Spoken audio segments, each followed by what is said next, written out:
2024년 8월 11일 렉셔너리 두 번째 해 오순절 이후 13번째 주일.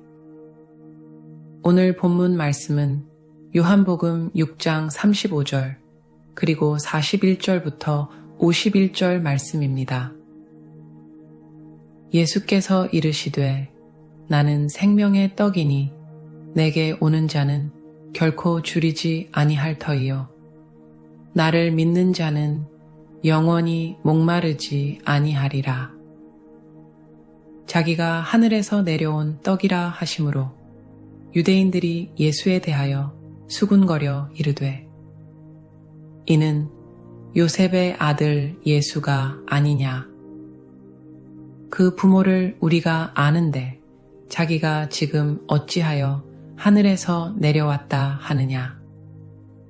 예수께서 대답하여 이르시되 너희는 서로 수군거리지 말라. 나를 보내신 아버지께서 이끌지 아니하시면 아무도 내게 올 수 없으니 오는 그를 내가 마지막 날에 다시 살리리라. 선지자의 글에 그들이 다 하나님의 가르치심을 받으리라 기록되었은즉 아버지께 듣고 배운 사람마다 내게로 오느니라. 이는 아버지를 본 자가 있다는 것이 아니니라. 오직 하나님에게서 온 자만 아버지를 보았느니라.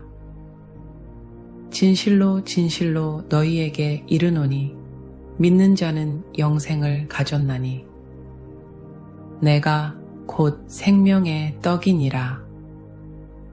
너희 조상들은 광야에서 만나를 먹었어도 죽었거니와 이는 하늘에서 내려오는 떡이니 사람으로 하여금 먹고 죽지 아니하게 하는 것이니라.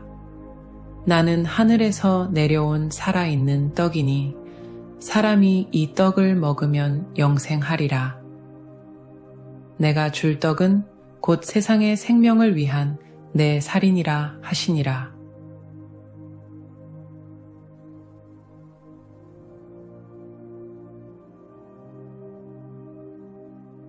여러분은 성경책을 한마디로 표현한다면 무엇이라고 하시겠습니까? 여러 가지 답이 있을 수 있습니다. 그것은 인간의 역사이다. 역사책이다. 믿음의 본을 보여주는 책이다. 우리에게 주신 신앙생활의 가이드이다. 다 맞습니다. 거의 100만에 가까운 단어로 쓰여진 방대한 성경을 한마디로 표현하기는 쉽지 않습니다. 몇 주 전에 조슈아라는 영화를 봤습니다. 애마존 프라임에서 보실 수 있습니다. 어느 날 한 시골 마을에 조슈아라는 목수가 나타납니다. 아무도 그가 어디서 왔는지 무엇을 하는 사람인지 모릅니다. 그는 말없이 태풍으로 쓰러져 몇 개월간 방치되었던 침례의 교회를 수리하기 시작합니다. 그의 행동을 보고 제일 먼저 달려든 사람은 말을 더듬는 덩치 큰 중년의 흑인이었습니다. 이어서 그 전에 그 교회에 다니던 사람들이 하나둘씩 모이더니 어느새 많은 사람들이 모여서 교회를 재건하는 프로젝트에 참여하게 됩니다. 교회 재건이 거의 끝나고 마지막으로 교회 종탑에 종을 거는 문제만 남았습니다. 배운 것은 없지만 평신도로서 신실한 믿음을 가진 그 중년의 흑인에게 교회 재건에 가장 먼저 뛰어든 사람이니까 교회 종을 달 자격이 있다고 조슈아가 말합니다. 그래서 무거운 종을 들고 한 걸음 한 걸음 사다리를 올라가서 간신히 종을 달았는데 갑자기 그 종탑에 있던 비둘기들이 난리를 치는 바람에 이 중년이 그 높은 데서 떨어집니다. 죽은 듯이 땅에 누워있는 그 사람을 우선 교회 안으로 옮기고 그 얼굴에 보자기를 씌웁니다. 사람들이 다 나간 후에 조수아가 누워있는 그 중년에게 몇 마디 하더니 그를 일으켜 세웁니다. 그런데 교회에 들어오던 천주교 교회의 부사제가 이 기적을 목격합니다. 난리가 났습니다. 그 소문이 인근에 있는 천주교 교회, 신부의 귀에까지 들어갑니다. 그렇지 않아도 개신교 교회가 다시 건립이 되어 사람들의 관심이 그쪽으로 쏠리는 것 때문에 심기가 불편했는데 이제는 죽은 사람을 살렸다는 소문까지 들립니다. 그래서 그 신부는 다른 몇 신부를 데리고 조수아를 찾아가서 당신이 성경을 잘못 가르치고 있다고 도전을 합니다. 당신은 하나님을 두려워하지 않는다고 말했다면서요? 그리고는 성경책을 쳐들면서 당신은 이 책이 무슨 책인지 잘 모르는 것 같다고 말합니다. 그러자 조슈아는 이렇게 말을 합니다. 성경은 하나님이 우리에게 주신 러브 레터입니다. 그리고 하나님은 사랑의 하나님이시지 두려워할 하나님이 아닙니다. 네, 맞습니다. 성경은 하나님이 우리에게 주신 러브 레터입니다. 성경은 창세기부터 요한계시록까지 여러 말씀과 사건을 통해서 인간에 대한 하나님의 사랑을 보여주고 있는 것입니다. 주일 설교에서 제가 주로 다루는 것이 복음서인데 이 4개의 복음서는 예수님이 주인공으로 나옵니다. 인간에 대한 하나님의 사랑을 극적으로 보여준 것이 예수님의 희생입니다. 설교자로서 저의 책임은 여러분으로 하여금 이 예수님에 대해서 잘 알게 하는 것입니다. 우리가 어떤 사람을 사랑하게 되면은 그 사람에 대해서 좀 더 자세히 알기를 원합니다. 무슨 음식을 좋아하는지, 어떤 취향인지, 무슨 취미를 가지고 있는지. 하물며 우리가 예수님을 사랑한다고 말한다면 그 예수님에 대해서 좀 더 자세히 알아야 할 것입니다. 그래서 예수님이 누구시며 그의 가르침이 무엇인지를 알아가야 합니다.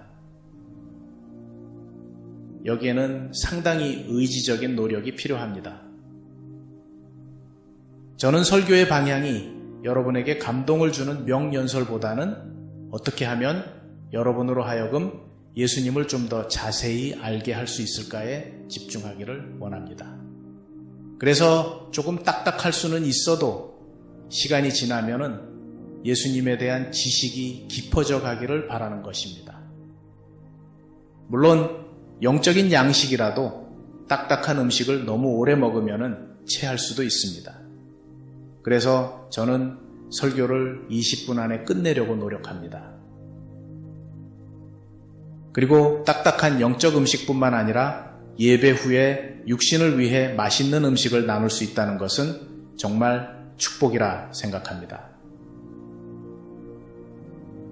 지난주 말씀에서 예수님은 이렇게 말씀하셨습니다.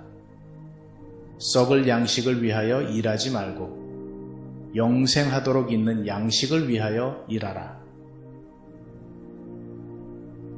사람들이 영원히 있을 양식을 위해서 일하라는 예수님의 말씀을 듣고 이렇게 물어봅니다.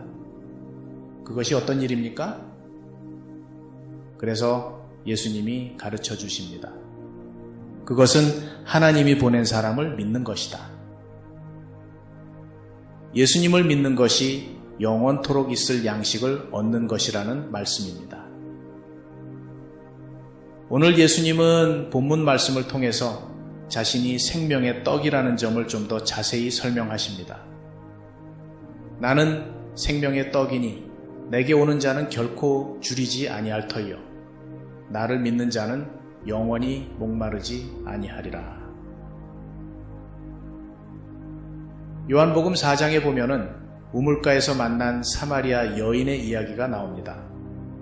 그때에는 만난 장소가 우물가여서 주로 생명수에 집중했습니다.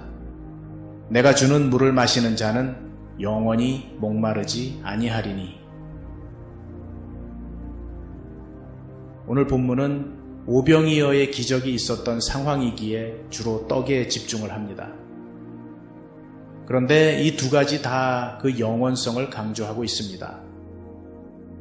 결코 줄이지 아니할 터이요 영원히 목마르지 않을 것이라. 분명히 이것은 육체에 필요한 음식과 물을 말하는 것은 아닙니다. 다만 육신이 음식이 필요하듯이 영적 음식도 필요하다는 연결을 시키시는 것입니다.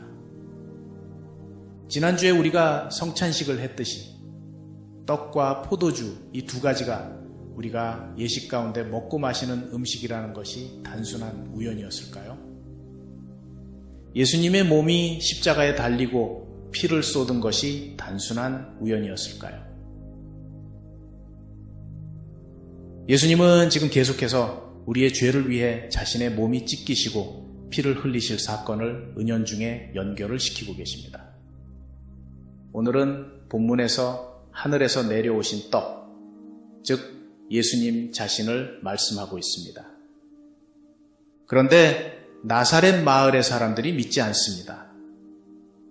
이는 요셉의 아들 예수가 아니냐. 그 부모를 우리가 아는데 자기가 지금 어찌하여 하늘에서 내려왔다 하느냐. 어쩌면 그들에게는 당연한 질문일지 모릅니다. 오늘날도 어떤 사람들은 그렇게 말을 하지요. 어떻게 처녀가 아이를 낳을 수가 있어요? 그건 조작해낸 신화일 뿐입니다.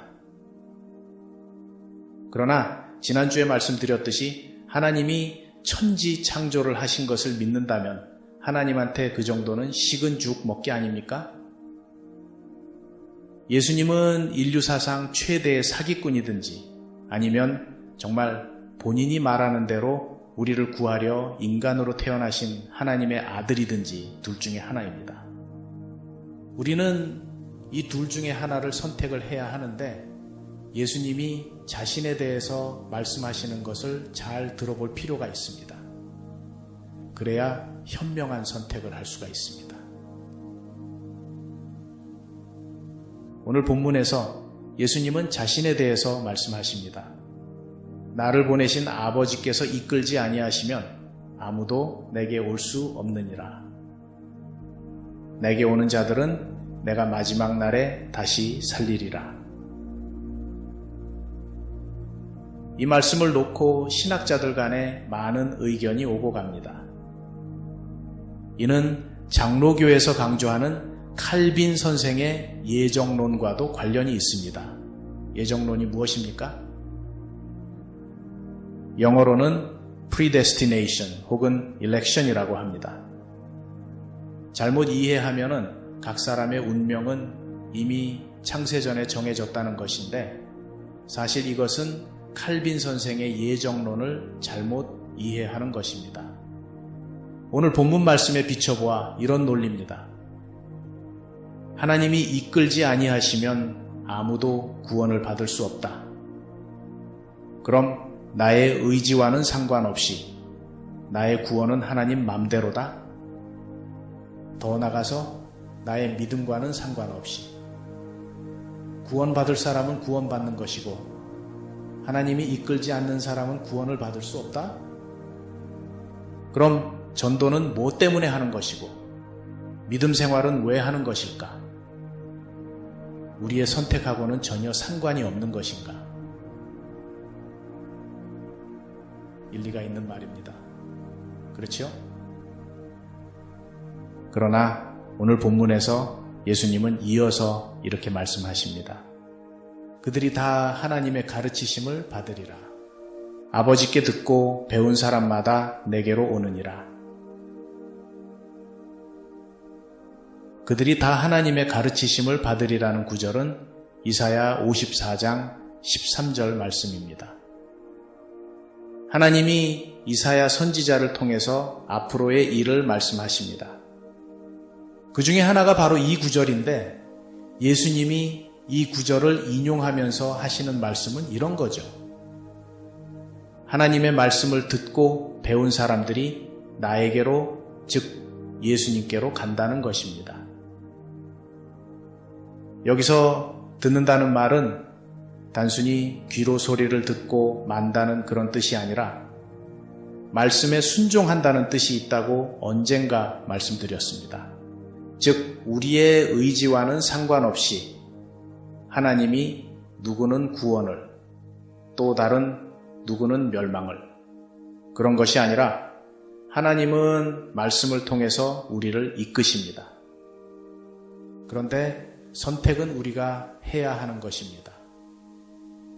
그래서 하나님이 하시는 부분이 있고 우리가 해야 하는 부분이 있습니다. 어떤 분은 또 이 선택이라는 것에 걸려서 그 이상으로 넘어가지를 못합니다.